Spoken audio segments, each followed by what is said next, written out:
And one thing we know for sure that doesn't work is just telling yourself that everything is okay now. Completing the cycle is not an intellectual decision. It's a physiological shift. You actually have to do something. And how we know that we've actually completed the cycle, it's kind of like shifting gears if you're riding a bike. It just all of a sudden it's clunky, you're shifting the gear and then it smooths itself out. That's how we know we've completed the cycle. And the more regularly you exercise, the more easily you can get there.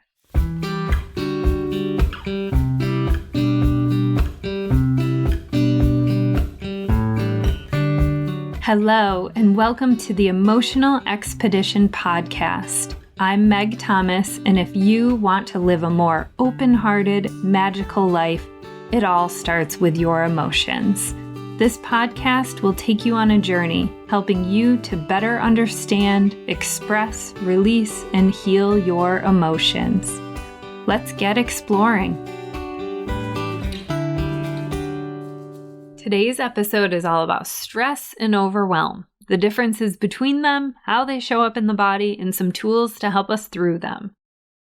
We are stressed, all of us, and every single day we experience stress. Some of us more than others, and sometimes we are less stressed than at other times. And by now, we all know that chronic stress is bad for us and most definitely bad for our bodies. For me, when I'm feeling stressed, my heart beats a little faster, I can get very sweaty, and I find myself short-tempered. I forget to eat, and when I do eat, I crave things that are not good for me, most likely sugary, sweet things, and sleep. Forget about it. So when I'm really stressed, I struggle to sleep through the night. I can usually fall asleep, but I cannot sleep through the night. And when I finally do fall asleep, I grind my teeth to the point that I wake up with ear and jaw pain. And this only happens when I'm really stressed. This was a part of how I knew I needed to make a career change, how I knew I needed to stop being a wedding photographer, because that last season that was super busy for me, I was having this TMJ, this jaw pain every night. And every night I would be up in the middle of the night for hours, not being able to sleep. That was how my body told me that I was stressed and I needed to make a change. So there are huge differences between being stressed and being overwhelmed. And more than likely, you've said the phrase, "I'm so overwhelmed right now," when what you really meant to say was you were stressed. I love Brené's example about working in restaurants in Atlas of the Heart and the differences between stress and overwhelm. I too worked in restaurants, and fun fact, it was the only job I've ever been fired from, so I totally get it. And then I worked in the wedding industry for over 13 years as a wedding photographer, working events, and weddings are very stressful, high-pressure events. You have to get it right in the moment. So I get this. So the language, the lingo is stress is being in the weeds, and we experience this feeling every single day. And overwhelm is I'm blown, which is a much rarer occurrence. So if you are working in a restaurant or working at an event and you say I'm in the weeds, it means you're still conscious enough to know and to ask for what you need. So you could be like, I'm in the weeds, I need somebody to deliver bread to tables 4, 6, and 8, a check to table 10, and water to table 2. You can ask for what you need. Yes, you are stressed and you're feeling that, but you're still cognitive of what's happening. If you were to say, I'm blown, you would say this to a coworker and you would literally walk out of the restaurant. You would get in your car for 5 minutes, 10 minutes, whatever it is. You would leave the area and do nothing. And you would not even tell them what it was, all the things you had going on. So if you say this to a coworker, they would go to the host stand and they would say, okay, what tables does she have? And then divvy up all of the things that needed to be done that was causing you to be so overwhelmed. The only thing we can do in overwhelm is to do nothing. You're cognitively impaired. You cannot make good decisions when you're in overwhelm. We need to just hand everything over. And I had a dear friend who was a single mom, and very often she was in stressful situations. And our language, before we knew this language from Brené, was we would say to each other, "Yep, I've hit the wall." And to us, that meant overwhelm. We both knew it was a shared language between us, and we both knew that the other person would have to totally take over whatever we were doing, all the decision making. So if you've hit the wall, and you said that, then the other person would just need to take over everything, right? That was overwhelm.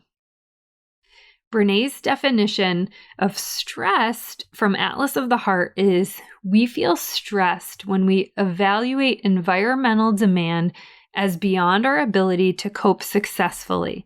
This includes elements of unpredictability, uncontrollability, and feeling overloaded. Does this not totally sum up the last 2.5 years? Many of us have felt stressed, not just from COVID itself, but because of all the major effects it had on our day-to-day lives and the unpredictability, uncertainty, and uncontrollability that it brought with it. We humans love certainty, but in reality, there is no certainty. It's just an illusion. But we are human, so we forget that, and we feel stress. The definition of overwhelm is an extreme level of stress, an emotional and or cognitive intensity to the point of feeling unable to function. So why does this matter? Why does the language matter? I know that myself, I've used the word overwhelmed when I was actually feeling stressed. And the language matters because when we can actually correctly identify what it is we're feeling for ourselves, we can recognize what it is we need and we're able to ask for what we need. So one day, my sister called and said she was so overwhelmed, like we've all done before. And I said, I think you may actually be feeling stressed. And I sent her a podcast with Brené where she talked about the differences between the two. At this time, it was right when Atlas of the Heart was coming out, and I was deep into listening to every podcast with Brené on it. So shortly after our conversation, my sister texted me and she said she was feeling stressed, and she told me about a time when she was overwhelmed. So now anytime either of us says we are stressed or overwhelmed, we now know what each other is actually feeling. The language matters. It helps us to understand one another so much better. Jon Kabat-Zinn describes overwhelm as the all too common feeling that our lives are somehow unfolding faster than the human nervous system and psyche are able to manage well. And cure for overwhelm is nothingness or play. Think of it as a timeout for yourself. And in Atlas of the Heart, Brené highlights the work of Carol Gaume, and she describes overwhelm as an experience where our emotions are intense. They're at like level 10. Our focus on our emotions is moderate, so scale would be like at a level 5. And our clarity about what we're feeling is low enough that we get confused when trying to identify or describe the emotions, which would put it at like a level 1. So when we're feeling overwhelmed, we can make some of the worst decisions of our lives because we can't process other emotional information accurately. Back when my husband and I were first dating, he was living above the garage at his parents' house. His parents had built a new house and they'd built this like apartment above the garage. And I was, of course, staying over there as much as I possibly could. And one day, Ian and I were both up there, and all of a sudden, we hear the loudest sound. The entire house starts to shake and vibrate, and this crashing sound, and it just keeps going. And I opened up the door. So I opened the door to go downstairs, and the stairs were knocked completely out. They were gone. And I saw our friend's car. He had driven through the garage. So the door was shut. He drove through the garage, through part of the foundation, And his car was tipped on the side because, of course, there were also stairs going down to the basement. And so the car with 2 of the tires were in the stairwell to go into the basement, and the other 2 tires were in the air. Now, in this moment, I went into complete stress mode. Cortisol was through the roof. My heart was racing. I was feeling that stress. And Ian, on the other hand, went into overwhelm immediately. So Ian never even looks down the stairs. He does not see, he has no visual that this is our friend who in fact has seizures and suffers from seizures and was having a seizure while driving the car. Ian is on the floor. He literally hits the floor, never looks down, and never comes to help or anything like that. He's in complete overwhelm. He can do nothing in this moment. He has no ability to cognitively think straight. And later I would find out that he thought it was his mom. He had no reason to, think it was his friend, or he thought it was his mom and didn't understand what was happening, right? So for me, when I was in stress, I was still able to take action. So I hopped down onto the roof of the car, saw that our friend was having a seizure, climbed in the passenger seat. I took his foot off of the gas because his foot was on the gas, the wheels were still turning, and he was driving into the foundation of the house. Took his foot off the gas while he was having the seizure, was able to stop the car from at least moving, right? I was able to have his phone and call an ambulance. This was me being in stress. I was able to make decisions even though my body was completely flooded with cortisol. I was feeling all the effects of it in my body, and Ian was in overwhelm. He couldn't do anything. And our friend ended up being okay, and the house was okay. We, of course, had to have the garage fixed and have new stairs put in. And sure enough, of course, my future in-laws came home while all of this was happening. And so they came home to ambulances in the driveway and a fire truck and all of that. But this is the difference between overwhelm and stress. So when we hit that stress point, you can still think, but when you hit the overwhelm, you can't make any decisions. You are not helpful in that moment. So let's dive deeper into stress. Stressful situations cause both a physiological, which is a body response, and a psychological response, which would be your mind and your emotion. Some of the main body's response to stress is an increase in your heart rate, an increase in cortisol. And our emotional reaction is more tied to our cognitive assessment of whether we can cope with the situation than how our body's reacting. So it's not that our emotions respond to how our body's freaking out, but rather our emotions are responding to how we are thinking about the situation. So it's responding to, how well can I handle this? How well can I handle this situation that I'm in? Navigating stressors is a daily part of living. However, daily stress can take a toll. So chronic exposure to stressors can be detrimental to our health.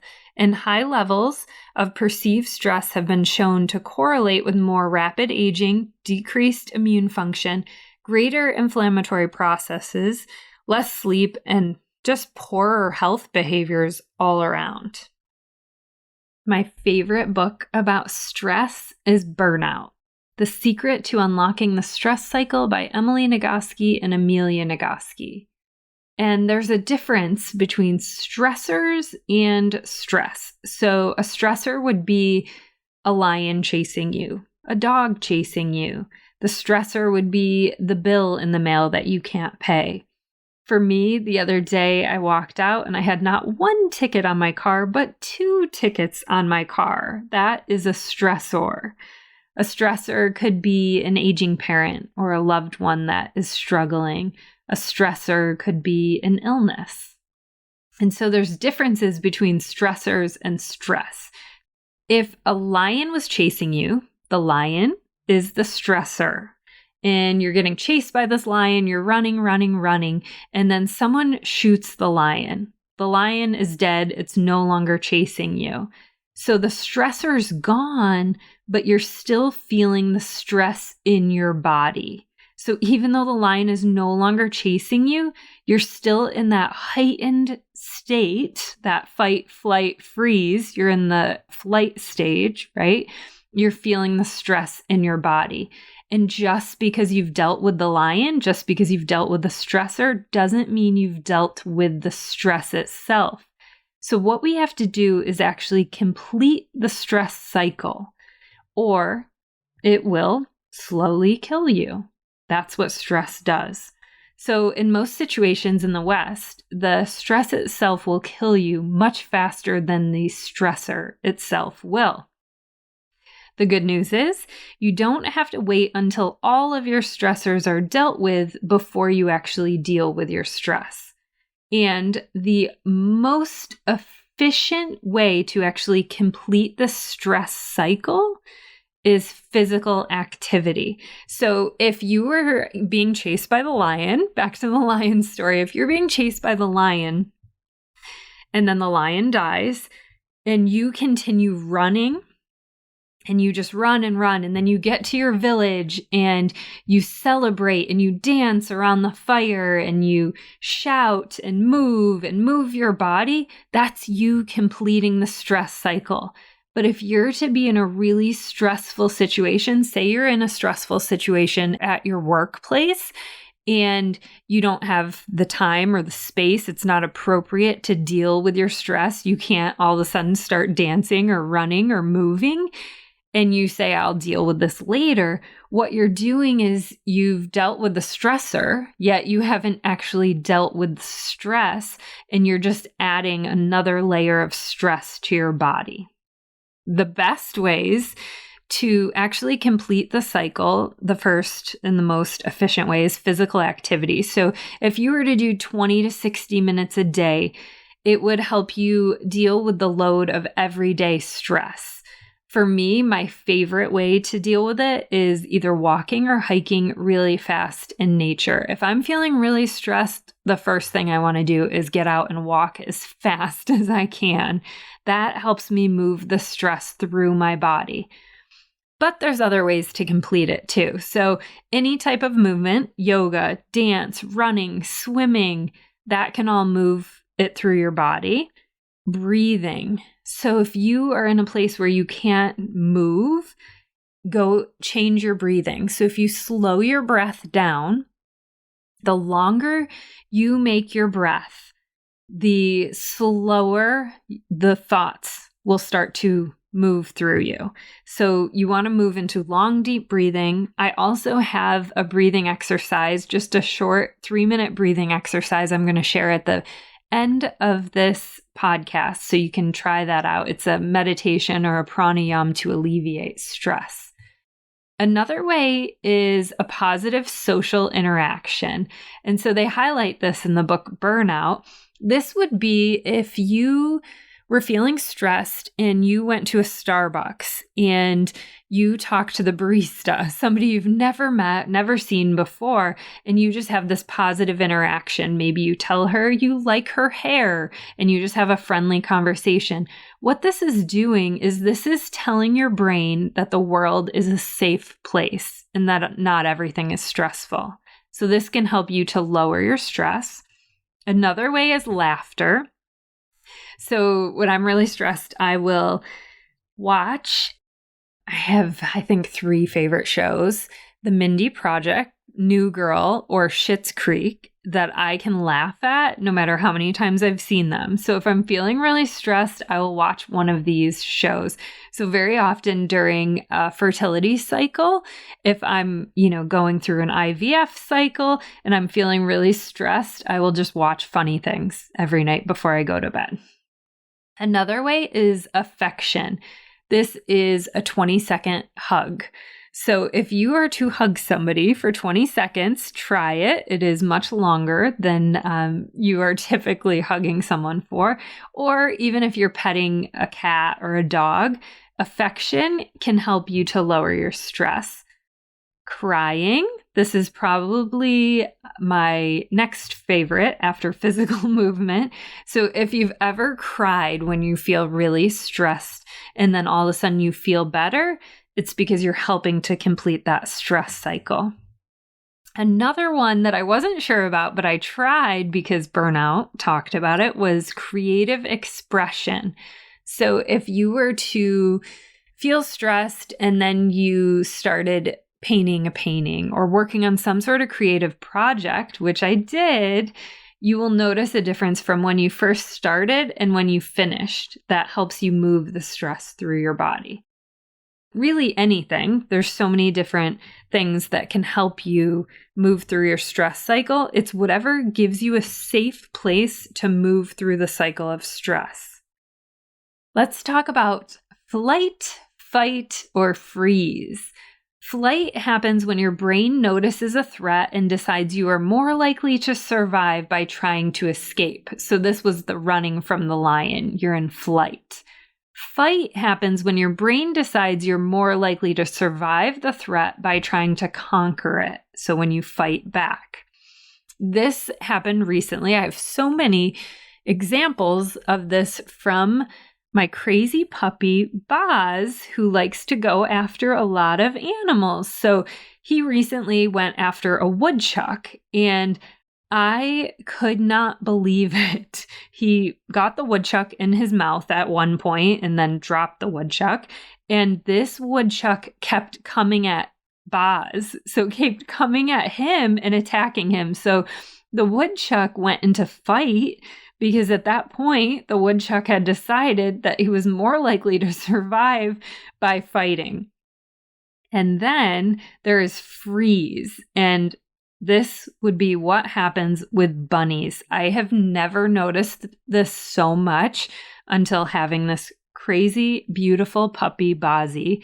He will chase bunnies, and very often when he sees a bunny in the yard, the bunny will freeze. The bunny will not even run and try and get into the taller grass. The bunny freezes. And so this is when the brain assesses that the threat and your best hope of survival is to play dead until the threat goes away or someone comes along to help you, which in the bunny's case is usually me getting Boz to come back to me for, a treat or a cookie and leave the bunny alone. So freeze is the last ditch effort. In the middle of the stress response, your brain slams on the brake. So this is your parasympathetic nervous system, and it swamps the sympathetic nervous system, and you just completely shut down.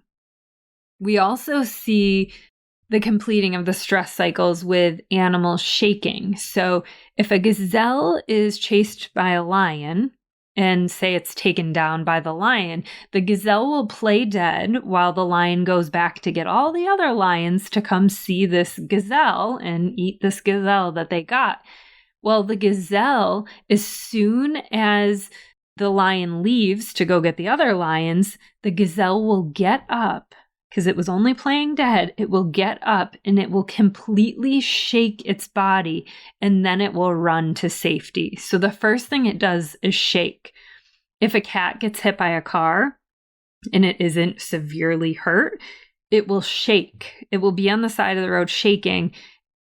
That is the animals completing the stress cycle through shaking. Another way I experienced this was when I woke up from anesthesia. So when I had had my wisdom teeth out, I was waking up from anesthesia and I was in this little cubicle at the dentist's office. I don't know where I was, this dark room. And all I can remember is just crying and crying. That was how I was completing the stress cycle in my body from anesthesia. And one thing we know for sure that doesn't work is just telling yourself that everything is okay now. Completing the cycle is not an intellectual decision. It's a physiological shift. You actually have to do something. And how we know that we've actually completed the cycle, it's kind of like shifting gears if you're riding a bike. It just all of a sudden it's clunky, you're shifting the gear and then it smooths itself out. That's how we know we've completed the cycle. And the more regularly you exercise, the more easily you can get there. If you let the stress accumulate for days or weeks, one workout is not going to complete all the stress cycles that you have in your body. So it's like if you aren't practicing every day and all of a sudden you go and try and do some workout to move some stress, you might have lowered your stress down to 40%, but there's still stress there. So we want to do something to complete the stress cycle every day. And the most difficult thing about it is that it almost always requires that you stop dealing with whatever caused the stress and you step away from the situation and turn instead towards your own body and emotions. This past winter, it was a super snowy, dark evening, and I was going to pick up my groceries. Because of COVID, I have discovered Instacart and I don't ever want to shop for my own groceries again. So I do the pickup so I don't have to pay any delivery fees or anything like that. So I was driving to go pick up the groceries. And on my way out, I yelled to Ian, my husband, that I wasn't going to take Bozzy, which I pretty much take him everywhere in the car with me. He has a little bit of separation anxiety, but because Ian was home, I just yelled, I'm not going to take Bozzy in case I get into an accident. I have never said these words before to my husband, but something intuitively in me knew that that was going to be in my future. So sure enough, on my way home, I'd been driving in the snow. I'd been feeling more and more comfortable in the snow. And all of a sudden, I see the cars up ahead of me stopping, and I slam on my brakes and assess that I am not going to be able to stop in time, that I am going to hit the car in front of me. I try to swerve a little bit to the left and check to see if anyone is coming in the opposite lane, which sure enough, somebody was coming. So I swerve the wheel more back to the right. So I'm not going to hit the oncoming traffic, but I'll hit the car in front of me. It was like a slow motion. It was the slowest little fender bender ever. So I tap the car in front of me. On the outside, it looked like a very small, easy, not super stressful experience. But what my body did, my body had a way bigger reaction than was actually warranted for this. I see the car in front of me. He pulls over to the side of the road further to get himself off the side of the road. So I consciously see what he's doing, but I can't cognitively think that for myself I should be doing this. So I move my car maybe 6 inches. I then see this man get out of the car and assess the damage to his car and assess the damage to my car. And I get out, but my car is still pretty much in the road. It is dark and it is heavily snowing. And I'm now standing in a road where there's still cars coming. And this man looks at me and he's like, you got to get out of the road. Like, you either got to get back in your car or move to the side, right? He's like, are you okay to drive? Can you drive up to this plaza that is a couple miles down the road? And I'm like, yes, I can drive to this place. And in this moment, my heart is racing. I am sweating and I am not able to breathe normally. So I'm trying to think of all the things you need to do in a stressful moment. The cortisol is just flooding my body and my heart rate is up, my breathing is up, all the things. I drive to the nearest plaza where this man told me to meet him at. And when he gets out of the car, I see him and he looks like a man that I might be a little bit intimidated by. He's a little rough around the edges, right? And he looks at me, he sees me get out of the car, and he sees that I'm shaking. I'm now so stressed and on this verge of overwhelm that he's like, comes up to me and says, are you okay? And I look at him and I'm like, I'm not okay. He asked me if I need a hug. This older man who was a little rough around the edges, who looks at me. He asks me if I need a hug, and I say yes. So he embraces me, and I hug him, and I feel myself calm down a little bit, maybe like 10%. I feel the stress starting to dissipate, but not much. So we look at the cars. There is absolutely no damage to his car. And my car has, the license plate is a little bit bent and there's a crack in the fender, but that's it. And so he's looking at the cars and saying that there's really not any damage. And he's using this moment as a learning experience. I truly believe that this man was an earth angel, that this was an experience that if I was to have this experience, he was the most perfect person I could have had this experience with. So he starts telling me that when he saw me coming, he took his foot off the brake. So when I hit him, I would just go with him and he would go with me versus me hitting a wall, right? So it actually probably is why there was so minimal damage to either of our cars. So he's looking at the cars and he asked me if I want to call the police or report it to our insurance. He says he has no desire to, that there really is nothing on his car, but it's up to me. So I'm looking at it, and in this moment, I really am struggling to make a decision, and I'm so grateful that he was there to help guide me through this moment. And so, with everything he was saying, I was like, no, I don't think we need to call the police. There's really nothing wrong with either of our cars. And he then asked me, as we're about to part ways, if I need another hug, and to which I accept. And I get another hug from him. I get back in my car. I just sit there. He pulls away. I just sit there and I start to cry. I call my husband and I then change my breathing. So I tell my husband he asked me if I need him to come get me, to which I say I don't, but I'm just going to take a moment to sit there and breathe. So I'm crying. I'm releasing some of the stress from my body.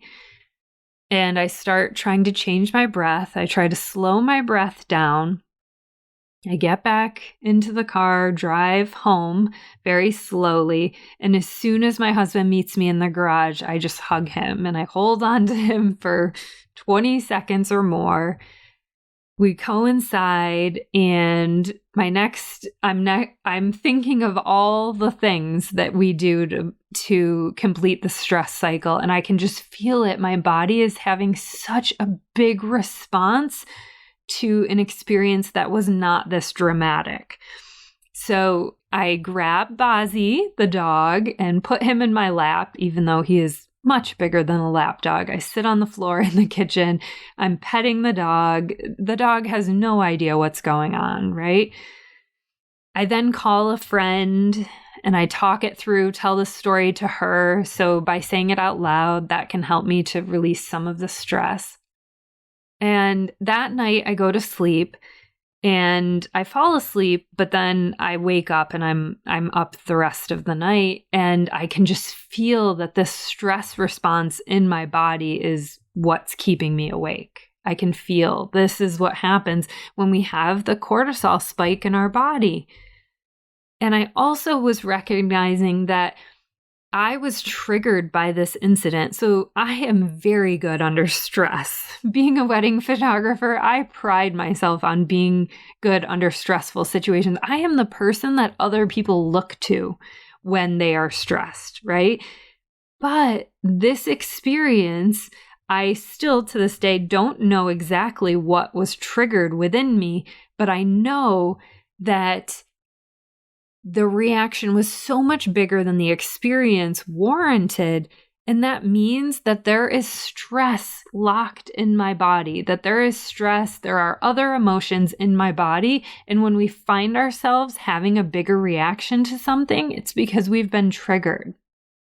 So I did all the things to try and heal this, but really it did not move through the body until the next day when I was able to get out in nature and go for a hike.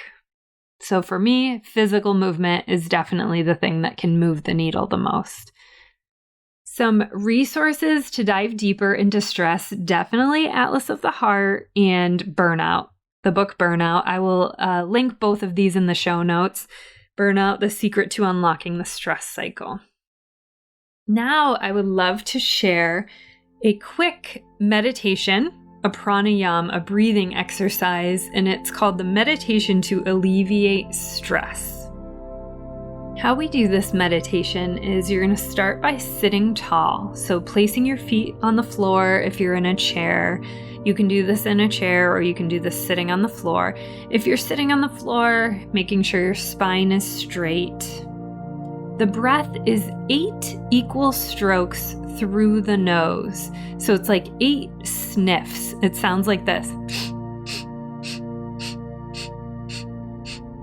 So 8 equal strokes or 8 sniffs through the nose, and then 1 long continuous exhale through the nose. So everything, inhale and exhale, is all through the nose. It's 8 equal strokes in and then 1 long continuous exhale out through the nose. And we'll do this just for a quick 3 minutes. So close your eyes, spine is straight, and begin with 8 equal strokes in through the nose and then 1 long continuous breath out through the nose.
Inhale.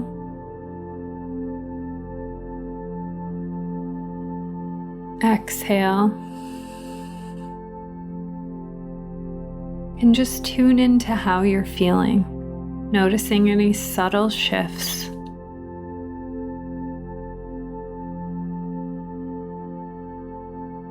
And gently opening your eyes and coming back to this time and space. That was the meditation to alleviate stress. And I will have a link in the show notes that'll bring you to a video I created, just a quick 3-minute video. So if you want to continue to do this breath, just go to the show notes. And we'll end with this week's poem. This week's poem is called The Trough by Brené Brown. There is a trough in waves, a low spot where the horizon disappears and only sky and water are our company. And there we lose our way unless we rest, knowing the wave will bring us to its crest again. There we may drown if we let fear hold us in its grip and shake us side to side and leave us flailing, torn, disoriented. But if we rest there in the trough, in silence, being in the low part of the wave, keeping our energy and noticing the shape of things, the flow, then time alone will bring us to another place where we can see horizon, see land again, regain our sense of where we are and where we need to swim. The Trough by Brené Brown. Thank you so much for tuning into the episode, and I hope you enjoyed it as much as I did. If you're ready to dive deeper into your own emotional expedition, I invite you to join me in an intimate 8-week virtual book study of Brené Brown's Atlas of the Heart. And in case you're not quite ready to join the study, I wanted to share a free offering that I often suggest to people as a little bit of a compass to get them started on their emotional journey, the meditation to alleviate stress. You can find the meditation and the book study linked below. I'm so grateful you're here. Thank you for listening. And if you loved this episode, will you please share it with a friend or two? Be sure to rate, review, and follow the show on Spotify, Apple Podcasts, or wherever you get your podcasts, so you're sure to never miss a single episode.